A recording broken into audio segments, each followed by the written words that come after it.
Hello guys! Meron na naman akong free na nakuha na i-share sa inyo. And kinuha namin siya kagabi dun sa nagbigay sa amin ng napakagandang furniture. And papakita ko sa inyo. Nalinis ko na din siya. Ipapasok lang muna namin siya sa loob bago ko i-share sa inyo.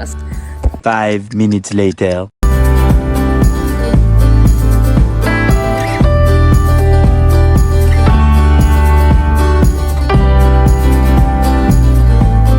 Ayan na, papalitan muna natin ng ipapalit mo, ilalagay muna natin yung TV para mas maganda. At ito nga pala is etong mga patungan namin na to is nakuha din namin siya for free. Yes, ngayon papalitan muna natin siya dahil masira siya ng aking anak, pero pwede pa naman to. Kukumpunihin lang. Maniniwala din ba kayo na itong mga salamin namin is free din? Yeah, nakuha namin siya sa tabing kalsada lang na may nakakapit dito na free. So, inuwi ko siya. Yan, may salamin na kami. At saka itong mga shelves na to, bookshelves, dalawa siya. As in, brand new pa to nung nakuha namin. Sabi nga nung kinuhanan namin is ang galing daw ng asawa ko at napagkasya niya sa sasakyan. Dalawa, syempre free, gagawa na ng paraan. Ayan, so ito ipalit muna natin yung TV. Palitan muna natin ng patungan yung TV natin.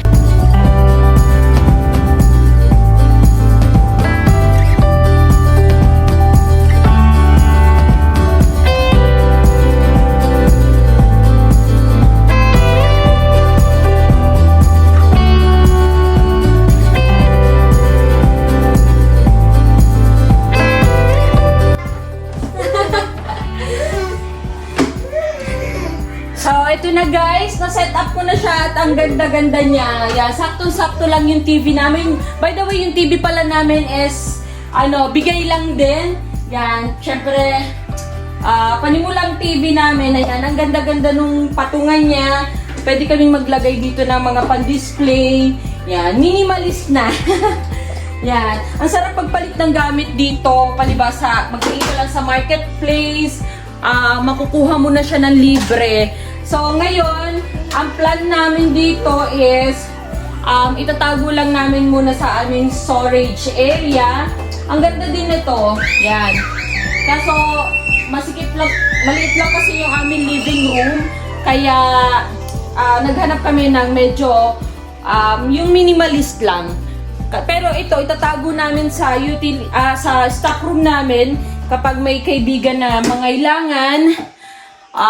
Saka namin ibibigay. Yeah, hindi namin siya itatapon dahil binigay to sa amin ng taong tumulong sa amin nung bagong dating pa lang kami dito.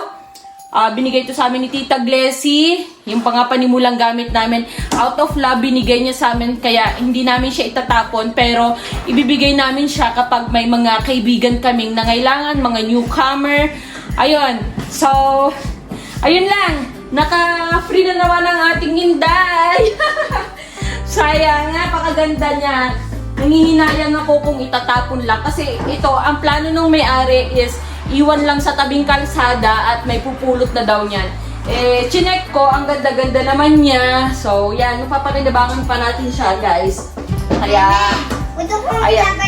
Tsaka, guys, follow for more video and baka makahanap ako ng ibang free na malay nyo, pwede natin ipadala sa Pilipinas. So, bye-bye!